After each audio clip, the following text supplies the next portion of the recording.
عالمی مجلس تحفظ ختم نبوت زنداباد، لعنت لعنت بے شمار مرزائیت مرداباد، لعنت لعنت بے شمار. نن زبان مدا چې دا مجمع او دا مجلس دا هم یو نارو لګي هغه خلکو ته اندازو شي دا یو فرد نه دی، دا د امت مسلمه مسله ده، دا د 20 کروڑو غلامان مصطفی مسله ده، دا ته په فایار نشي دباوله. قادیانیوں کا جو یار ہے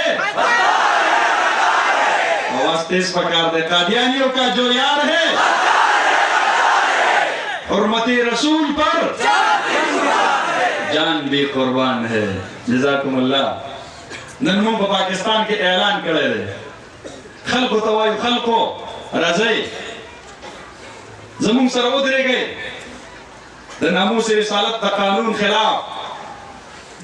د هغې خلاف ډېر لوی سازشونه شروع دي، او کله نه چې دا حکومت په خصوصي توګه په اقتدار کې راغلی دی لومبنۍ حمله یې وکړله، وی دا ناموس رسالت قانون ډېر غلط استعمالیږي، دې لپاره قانون سازی کو روکتام کو چې په دې کې ناکام شو، نو بیا عملی طور د دغه قانون د غیر مؤثر کولو لپاره اقدامات شروع کړل. قادیانیان یې راوچت کړل، ګستاخان یې راوچت کړل، او تاسو وکتل چې د آسیا ملعونې په کیس کې د هغې د نهایي فیصله یې وکړله. آسیې ملعونې سره زمونږ نفرت صرف په دې بنیاد باندې دی چې هغې زمونږ د مدینې د جانان زمونږ د عشق او محبت محور جناب محمد رسول الله صلی الله علیه وسلم توهین کړی دی. او دا زه نه وایم، دا د هغې خپل اعتراف دی چې ما کړی دی چې کله هغې د پنجاب په ضلع ننکانا صاحب کې د فالسي د فصل د شکولو په وخت کې د نورو دیارمارو ښځو په موجودګۍ کې په شور شغب کې نبي علیه الصلاة والسلام ګستاخي شروع کړله. 3 خبرې کړي دي او د دې 3 خبرو هغې په خپله اعتراف کړی دی. زما محترم ورونو، هغې دا ویلي دي زنانو ته چې ستاسو پیغمبر جناب محمد رسول الله صلی الله علیه وسلم فداه ابي و امي، زمونږ مور او پلار دې په هغې عظیم هستۍ باندې قربان وي، زمونږ مال او دولت دې په هغې عظیمه هستۍ باندې قربان وي. نو دې بدبختې ووې چې د نبي علیه السلام د ژوند په آخري وخت کې د هغې د نبي علیه السلام مبارک په خوله کې او په غوږونو کې چینجي شوي و، استغفر الله. او بیا یې ووې نبي علیه السلام د حضرت خدیجة الکبرا رضی الله عنها سره نکاح دې دپاره کړې وه چې هغه مالدار و، نبي علیه السلام د هغې مال ته غل و. او دریم یې دا ووې دا قرآن چې تاسو زوتوئ دا تاسو په ساخته کتاب دی، تاسو د خپل ځان نه جوړ کړی، دا آسماني کتاب نه دی. د دې 3 خبرو دا په خپله باندې قایله ده. د پټي مالک راغی په شور شغب کې تپوس کوي څه چل دی، ښځې ورته وایي دې داسې ګستاخي وکړله، هغه ترېنه تپوس کوي، دا ورته وایي او ما خو داسې ووایي. هغې نه وروستو په علاقه کې بلوه شروع شوله، مونږ پښتانه ورته جرګه وایو، پنجاب کې ورته پنچایت ویلې کېږي، د علاقې مشران راغونډ شو، دې نه یې تپوس وکړو تا رښتیا داسې ویلي دي؟ دې ورته یو بلکل ما داسې ویلي دي. هغې نه وروستو 4 ورځې پس چې کله دا جرګه ځي او مدعیان ځي او د نانکانه صاحب په پولیس سټیشن کې د دې خلاف رپورټ درج کېږي، نو ایس ایس پي انویسټیګیشن بخاري صاحب هغه په ټولو حالاتو باندې خپل شرح صدر کوي. د دې ښځې سره د چا دښمني خو نشته دی،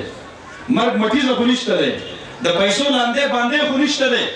دا ټولې خبرې هغه کلیر کوي چې نه علاقه کې داسې څه څیز ماته میلاو نه شو. بیا ګواهان راغواړي، دا زنانه دې نه تپوس کوي، دا خبره ډېره غټه ده، زما د وړاندې چې ګواهي ورکوئ هسې ته سوچ وکئ، زنانه ګواهي ورکوي، د پټي مالک ګواهي ورکوي، د علاقې د جرګې ستر مشران ګواهي ورکوي، وروسته دا راغواړي دا ورته اعتراف کوي، دې ته وایي چې کوستا خاوند راشي او په بایبل باندې قسم وخوري، په انجیل باندې قسم وخوري چې زما دې ښځې هغې دا جرم نه دی کړی، نو څه گنجائش به پیدا شي خاوند انکار کوي زما محترم ورونو د دغې 295 سی دفعې تحت په هغې باندې سزای موت FIR کټ کېږي او د هغې نه وروسته بیا د شیخوپورا سیشن جج صاحب جسټس اقبال صاحب هغه پرې د سزای موت فیصله سناوي او هغې نه وروستو پاکستان کې د ګستاخانو حمایت کوونکي چې کومه لابي ده هغه لابي په حرکت کې راځي او هغوی د نبی علیه الصلاة والسلام د ناموس دې قانون ته تور قانون وایي او هغه د پاکستان چېرته عام ادنا سړی نه دی هغه د پنجاب غوندې غټې صوبې ګورنر دی د پاکستان د آئین یو شق ته تور آئین ویل دا د پاکستان د آئین توهین کول دي دا ټول پاکستانی آئین ته تور قانون ویل دي د پاکستان قانون په حرکت کې رانغی دی دا وایي جیل ته ځي جیل کې پریس کانفرنس کوي آسیه ملونه ته وایي تا به زه رها کوم دا زما کار دی هغې نه وروستو زمونږ په سینټ کې یو ترمیم راځي هغه ترمیم مخې ته جمعیت علماء اسلام صد سکندري جوړیږي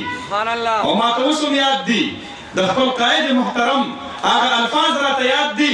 چې په کراچۍ کې د ناموس رسالت مارچ هغې ته د خطاب په دوران کې فرمایي چې د پاکستان صدر صاحب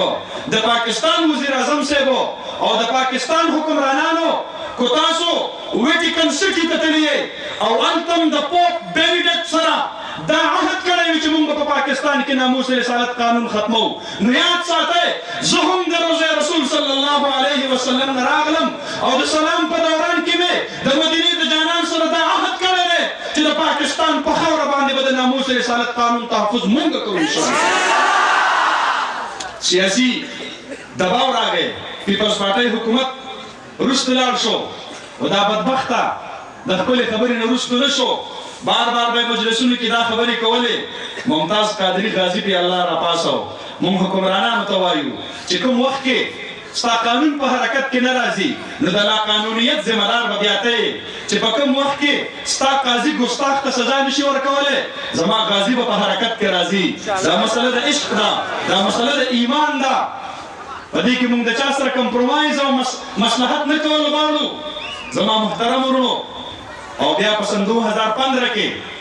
د لاهور هائی کورټ کې اپیل شوی دی د آسیې ملعوني د فیصلې خلاف د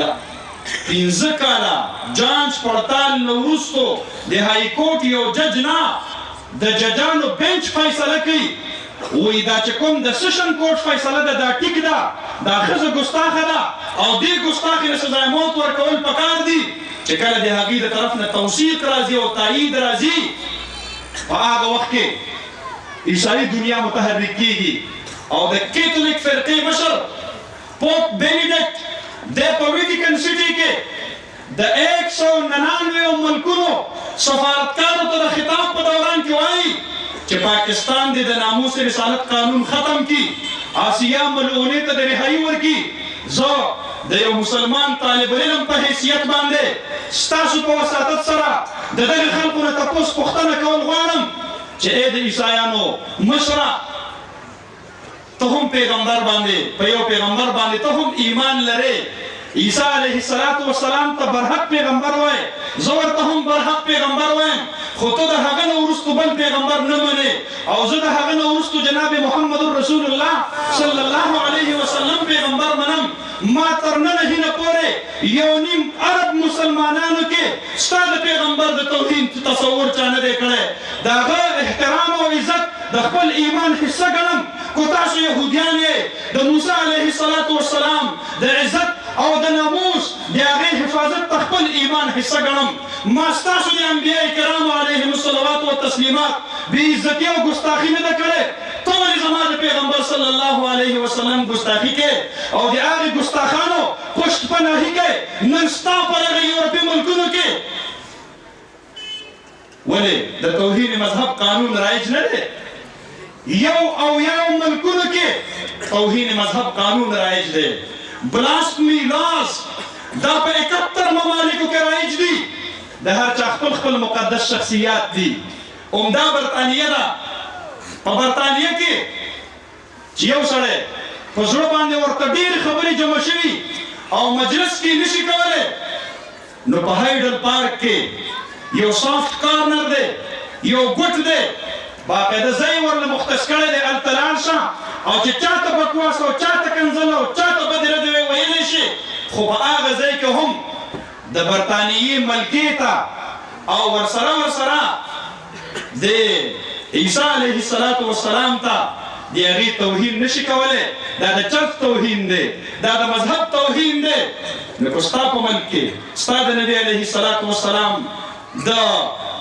ناموس ګستاخي کول جرم یې نو زما په ملک کې به زما د نبي علیه السلام د ناموس ګستاخي کول جرم نه وي په ایټالي کې به د مسولیني ګستاخي څوک نشي کولی په جرمني کې به د هټلر ګستاخي څوک نشي کولی او په چاینا کې به د ماو زیتنګ او د شي ګویرا د هغه ګستاخي څوک نشي کولی او په روس کې به د لینن او د کارل مارکس او د ستالین د هغه ګستاخي څوک نشي کولی او په انډیا کې به د ګاندھی جی ګستاخي څوک نشي کولی په پاکستان کې به د قائد اعظم محمد علي جناح صاحب ګستاخي څوک نشي کولی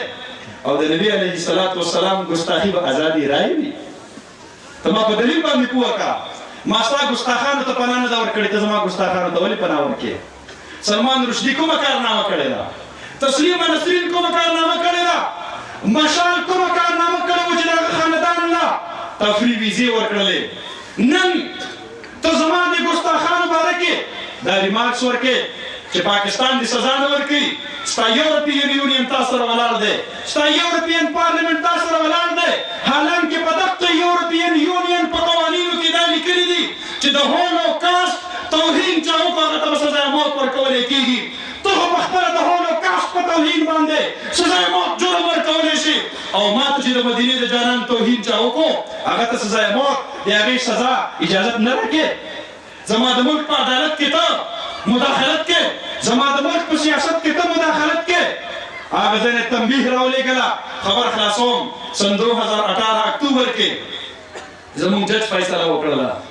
او په هغې فیصله باندې زموږ د ټولو زړونه زخمي کړل نن موږ ټول هغه زخمي و زړونو والا دلته راجمع شوي یو دا د ریاست مدینه فیصله نه وه که دا د ریاست مدینه فیصله وی نو د آسیا ملونې په نهایه باندې به په مدینه منوره کې جشن مناو شوی په مکه مکرمه کې به په جشن مناو شوی جشن په هاوس اف کامنز کې د برطانیې په پارلمنټ کې په هاوس اف لارډز کې مناویږي جشن د امریکې په سینټ کې مناویږي جشن په فرانس کې ګیرټ ویلډرز ګستاخ نورو ګستاخانو د وړاندې خوشخبریانې مبارکبادیانې ورکوي چې په کوم وخت کې د واحد ایټمي طاقت اسلامي جمهوریه پاکستان د طرف نه پیغام لاړ شو مدینې ته چې ستا ګستاخه رها شوله نو بېشکه هغه وخت کې په لندن کې مټایانې تقسیمېدلې هغه وخت کې واشنګټن کې خوشخبرۍ اورېدل کېدلې هغه وخت کې په یورپین یونین کې د یورپین پارلمنټ صدر انټونیو د خپل طرف نه په ټویټر باندې عمران خان صاحب ته پیغام رالیږي ستا ډېره مننه ستا ډېره شکریا چې زموږ ګستاخه دې موږ ته رها کړله په کوم وخت چې په عالم کفر او د ګستاخانو په صفونو په محفلونو کې د خوشحالو سما جوړو اختر پې جوړو هغه وخت کې په مدینه منوره کې ماتم جوړو جنت البقیع کې ماتم جوړو 10,000 صحابه کرام دفن دي څه پیغام به رسېدلی ابوبکر صدیق رضی الله عنه عمر فاروق رضی الله عنه د پاکستان خلقو کوم پیغامونه لېږئ عاشقان با هغه تاسو تور مری د ممتاز قادری په شانتې لېږئ مولانا سلیمان الحق شهید رحمت الله علیه په شانتې به د هغې مخ او د هغې تندې په چاړه باندې غوس غوس الله له لېږئ او د مدني جانان ته به یې تحفه کوئ د پاکستان حکمرانانو شیخ حسن جان صاحب غوندې هستي هغه به تاسو په ګولو باندې د هغه سینه سوری سوری دا به الله له لېږئ د پاکستان حکمرانانو شیخ الحدیث مولانا نصیب خان صاحب غوندې هستي به د هغې تندې به په 2 ځایه چودلی الله له لېږئ د پاکستان حکمرانانو مولانا نظام الدین شامزی شهید رحمت الله علیه به سور کفن الله له لېږئ تاسو د دې ځای نه کوم پیغامات لېږل غواړئ پاکستان کې علماو د دغې فیصلې نه بغاوت وکړو دا موږ نه منو دا د عدالت فیصله نه ده دا د عالم کفر فیصله ده دا د عالم کفر فیصله ده مونږ دا نه منو. حکومت ډېر ظلم وکړو چې د دې فیصلې په پشت باندې ودرېدلو. قائد جمعیت حضرت مولانا فضل الرحمن سے په ټول پاکستان کې مسلمانان پاکستان ته اپیل وکړو راځئ مونږ سره ودرېږئ. مونږ اسلام آباد ته ښودل غواړو، مونږ لندن ته، واشنګټن ته او مونږ فرانس ته ښودل غواړو، مونږ یورپین پارلمنټ ته ښودل غواړو. مونږ که په هر پارټۍ کې یو خو مونږ د نبي علیه الصلاة والسلام عاشقان یو. د نبي علیه السلام د عشق او محبت په مسله کې به مونږ د علماو پشتیبان جوړېږو. او تاسو یقین وکړئ ما ته د پاکستان تحریک انصاف ډېر ځوانان او کارکنان په خپله باندې ما ته مخامخ وایي مفتي صاحب ډېر خفه یو چې زمونږ په ووټ باندې نن د آسیا ملونې چوکیداري کېږي. مونږ خفه یو، مونږ دې لپاره نه ورکړی. مونږ د نبي علیه الصلاة والسلام مخې ته کوز سترګې نشو ودرېدلی. دې ځوانانو له لاړ شئ، دا ځوانان پوه کړئ دا عاشقان دي، یوازې مدرسو کې نه دي ناست. عامر چیمه مدرسه کې سبق نه وویلی، ممتاز قادری په مدرسه کې سبق نه ویلې، غازی علم الدین شهید رحمت الله علیه مدرسه کې سبق نه ویلې. د امت مسلمه بچي د نبی علیه السلام عاشق دی. دا خلک پوه کړئ، دوی ته ووایئ نور د پی ټي آی د صف نه را دې خوا شئ. ستا په ووټ باندې شاه محمود هغه د ګستاخ رسول چوکیداري کوي او ما ته دمکي راکوي. وایي تاسو وړه طبقه یې سم شئ که نه برابر به م کړو. زما وروڼو لاړ شئ هغې خلکو له او په 18 فروری باندې چې په مردان کې کومه اجتماع را روانه ده هغه اجتماع لپاره د اوس نه په زړه کې اراده وکړئ او دا ووایئ ربه ډېر را سره څه نشته دی، زه ډېر غریب یم، زه ډېر کمزور یم، ما سره لمونځونه نشته، ما سره تلاوتونه نشته دی. ربه خو صرف یو سهارا مې ده او سهارا مې دا ده چې د محشر په میدان کې به د جناب محمد رسول الله صلی الله علیه وسلم شفاعت را نصیب کېږي. مونږ خوشحالیږو خپل محشر په محمد به یې پکې، د سترګو تور د زړه ټکور زمونږ احمد به یې پکې.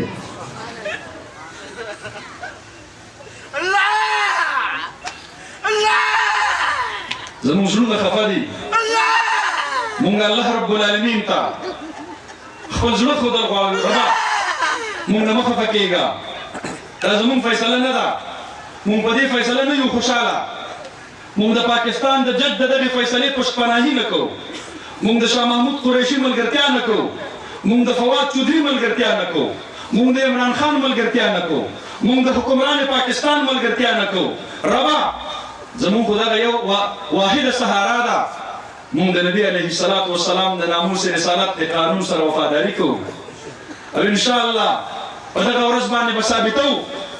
دنیا ته به ښایو. 19 فروری نږدې ده، درې ورځې پکې پاتې دي. دعا ورله غواړئ چې الله مو ژوندي وساتي، دعا ورله غواړئ چې دغې مجلس ته دغې محضر ته الله حاضر کړي. د الله د رحمت فرشتې به په عرش باندې فخر کوي. زه شکر دی د مدینې د جانان نام لیوا خو لا شته دی په دنیا کې، ټول خو بې وفا نه دي، څه وفادار خو شته دی. انشاءالله مونږ به د ناموس رسالت قانون تحفظ به کوو او د خپلو اکابرو په پشت باندې به ولاړ یو انشاءالله. مشران راغلي دي او ما ډېره لویه ګستاخي وکړله او د زړه درد و، مرۍ مو کار پرېږدي. کله کله د خپلې مرۍ ته وایو چې ته ولې ستړې شولې، تا ولې اواز بس کو. دا د هغې صحابي شعر نه دی اورېدلی چې په جهاد کې ګوته شهیده شوله، دی ورته وایي ما انت الا اصبع دمیتې وفي سبیل الله ما لقیتې. ته خو الهغه اوس د اسلام په جهاد کې ستا نه وینه قدرې ووتله، ته خو پوره شهیده شوې نه یې. مونږ وایو ای مرۍ ته په خبرو ستړې شولې، دا خو د نبي علیه السلام د ناموس جنګ دی، ما ته اجازت راکړه. مونږ زړونه زخمي دي، مونږ نور څه په لاس کې نشته دی. مونږ الله ته ښایو ربه په دغه مو په وس کې ده، راغونډ شوي یو، پرامن احتجاج کوو، د دغې فیصلې حمایت نه کوو او انشاءالله په پاکستان کې به د ناموس رسالت قانون تحفظ مونږ په خپلو وینو باندې کوو انشاءالله. الله رب العالمین دی زمونږ د دې مشرانو د دې په عمرونو کې برکات نصیب وفرمایي او قائد جمعیت لپاره ډېره دعا غواړئ. دغه یو واحده هستي ده، نور ټول لیډران په ګوټونو باندې ننوتل. د پاکستان په چوکونو چوراهونو کې یو اواز لګونکی د ناموس رسالت زنده‌باد دغه یو قائد پاتې دی. ربا یو یو وخت حفاظت نصیب کا ربا د هر شر نه حفاظت نصیب کا ربا د هر طرف نه حفاظت نصیب کا اقول قولي هذا استغفر الله لي ولكم ولسائر المسلمين واخر دعوانا ان الحمد لله رب العالمين